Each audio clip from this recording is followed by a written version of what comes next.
Apa tuntutan hari ini demo? Ya, tuntutan kami hari ini supaya Bapak Presiden kita Prabowo Subianto menangkap koruptor dan melanjutkan MBG. Ini tuntutan yang paling utama dari kami hari ini. Alasan kenapa harus dilanjutkan MBG? MBG pada hari ini menciptakan jutaan lapangan kerja. Terbukti di mana-mana.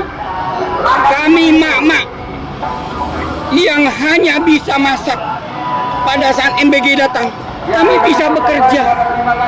Kami tidak potensi lagi untuk diterima di PT, di restoran apalagi. Dengan datangnya MBG kami jadi tukang masak.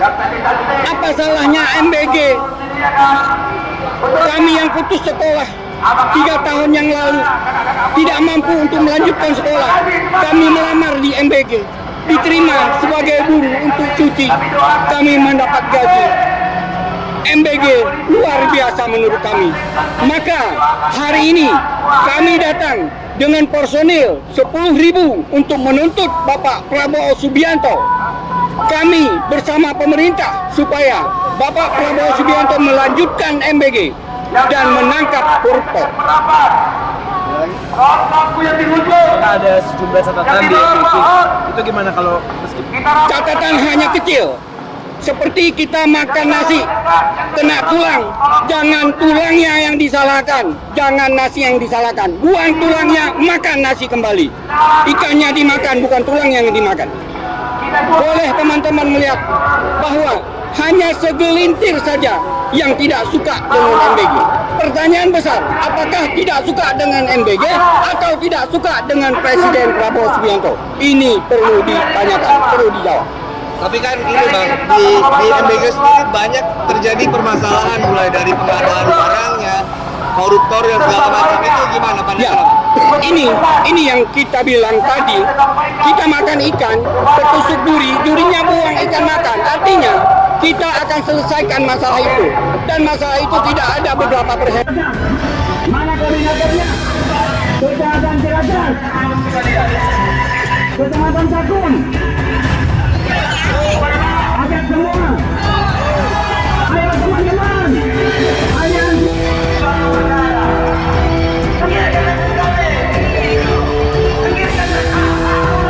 Koordinator Ciracas. Mohon kepada seluruh warga timur. Mohon merapat ke mobil komando.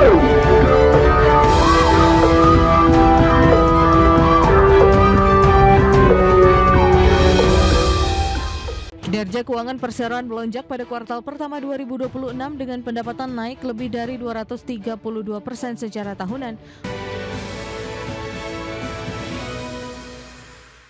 Pemirsa, prospek PT Barito Pacific Tbk atau BRPT dinilai masih menunjukkan tren positif hingga akhir 2026. Ya, kontribusi aset energi dan kilang di Singapura serta ekspansi bisnis energi hijau menjadi penopang utama pertumbuhan kinerja perseroan. Kinerja keuangan perseroan melonjak pada kuartal pertama 2026 dengan pendapatan naik lebih dari 232% secara tahunan menjadi 2,57 miliar US dollar. Laba bersih perusahaan juga melonjak hampir 460% didorong kontribusi kuat operasi kilang Astar di Singapura yang kini menjadi pilar baru pendapatan perusahaan.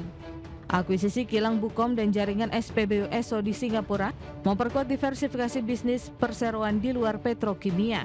Peningkatan kapasitas kilang menjadi 300.000 barel per hari pada paruh kedua 2026 juga diperkirakan mampu mendongkrak volume produksi dan margin pengolahan minyak. Selain bisnis kilang, pertumbuhan juga datang dari anak usaha Barito Renewable Energy yang menargetkan peningkatan kapasitas pembangkit hingga 2,8 gigawatt pada 2032. Meski demikian, tekanan margin petrokimia, fluktuasi harga minyak dan tingginya biaya pendanaan masih menjadi risiko yang perlu dicermati investor. Sejumlah analis pun tetap mempertahankan rekomendasi beli dengan target harga PRPT berkisar antara Rp2.200 hingga Rp4.200 per saham. Berbagai sumber IDX Channel. Harga minyak anjlok sekitar 5% untuk hari kedua berturut-turut dan menyentuh level terendah dalam 3 bulan terakhir. Penurunan tajam tersebut dipicu munculnya rincian kesepakatan sementara untuk mengakhiri perang di Timur Tengah, termasuk pembukaan kembali Selat Hormuz dan izin bagi Iran untuk kembali menjual minyaknya ke pasar internasional.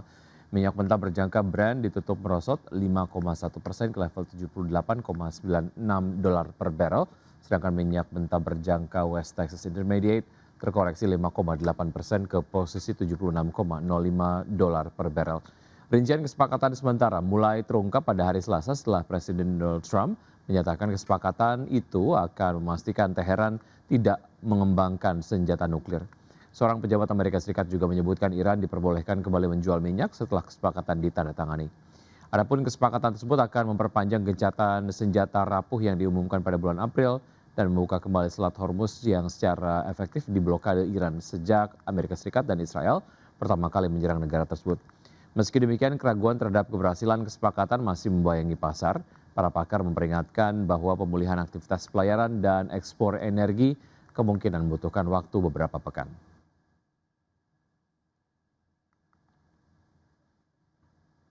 Ya pemirsa, terima kasih Anda masih bersama kami di Market Buzz. PT Pura Delta Lestari Tbk menyetujui pembagian dividen final untuk tahun buku 2025 sebesar Rp795 miliar.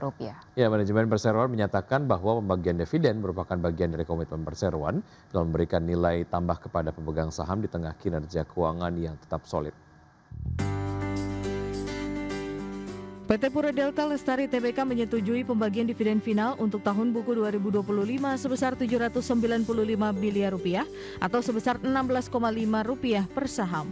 Corporate Secretary PT Pura Delta Lestari Tondi Suwanto menyampaikan bahwa pembagian dividen tersebut merupakan bagian dari komitmen perseroan dalam memberikan nilai tambah kepada pemegang saham di tengah kinerja keuangan yang tetap solid.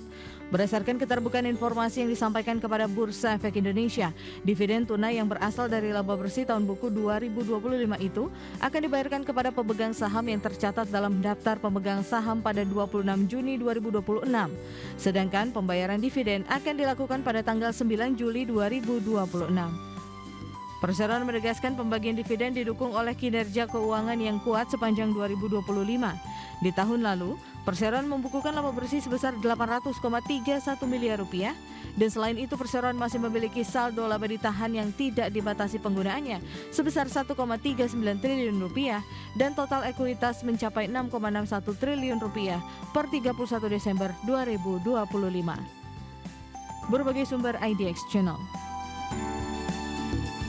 Pemirsa, rapat umum pemegang saham tahunan PT Baramulti Sukses Sarana Tbk menyetujui pembagian dividen tunai sebesar $70 juta dari laba bersih tahun buku 2025. Iya, nilai dividen tersebut setara dengan Rp486,13 per saham. Dividen tunai ini akan dibayarkan kepada pemegang saham yang tercatat dalam daftar pemegang saham pada tanggal 26 Juni 2026. Adapun pada tahun 2025 lalu, Perseroan membukukan laba bersih sebesar $83,98 juta, turun dibandingkan dengan laba bersih 2024 sebesar $131,55 juta. Melihat raihan laba bersih tahun buku 2025, maka rasio pembagian dividen atau dividen payout ratio mencapai 63,83%. Sementara itu, selain memutuskan pembagian dividen, RUU PST juga menyetujui pengunduran diri dari Jinendra Vardaman Patel selaku Komisaris Perseroan dan juga Jong Uyo selaku Komisaris Perseroan terhitung sejak ditutupnya rapat. Presiden Prabowo Subianto mendorong peningkatan kerjasama strategis antara Indonesia dan Jerman dalam berbagai proyek prioritas nasional. Ya, ajakan tersebut disampaikan saat menerima kunjungan kenegaraan Presiden Republik Federal Jerman Frank-Walter Steinmeier bersama Ibu Negara Elke van den Dender di Istana Merdeka. Dalam pertemuan tersebut, Prabowo menawarkan kepada Jerman untuk berpartisipasi dalam sejumlah program strategis pemerintah Indonesia. Ruang lingkup kerjasama yang ditawarkan mencakup proyek hilirisasi industri, pengembangan kendaraan listrik, industri semikonduktor, hingga pengelolaan mineral kritis dan tanah jarang. Menurut Prabowo, Indonesia membuka peluang yang luas bagi Jerman untuk memperluas investasi dan kolaborasi di sektor-sektor yang dinilai memiliki nilai tambah tinggi bagi kedua negara.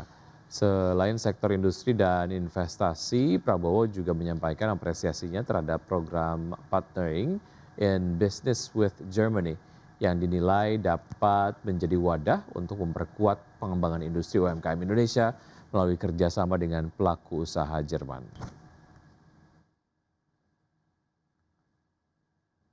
Penguatan kemitraan Indonesia-Jerman, khususnya di bidang ekonomi, investasi,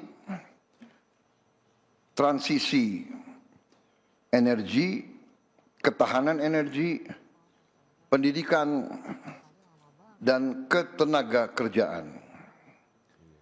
Kami sepakat untuk terus meningkatkan volume perdagangan dan investasi yang saling menguntungkan.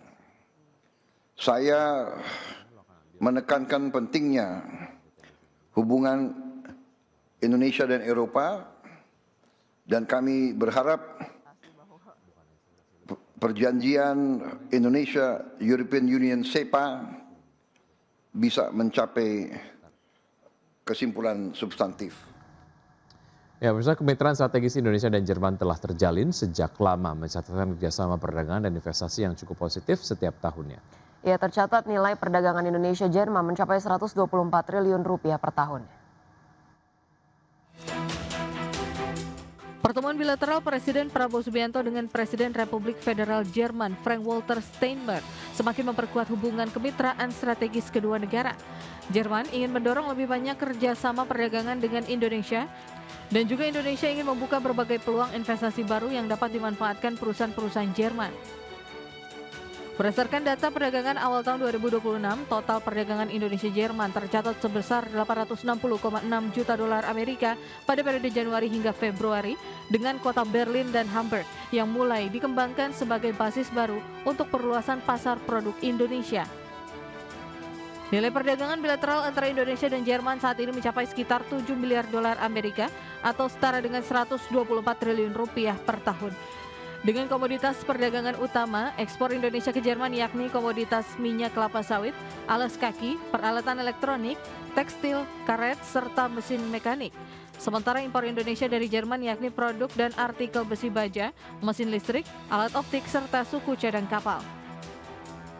Selain perdagangan, hubungan ekonomi kedua negara juga diperkuat melalui kemitraan investasi, di mana Jerman menjadikan Indonesia sebagai salah satu tujuan investasi yang menarik di Asia Tenggara. Sebaliknya, Jerman juga ingin mendorong lebih banyak investasi dari Indonesia ke Jerman.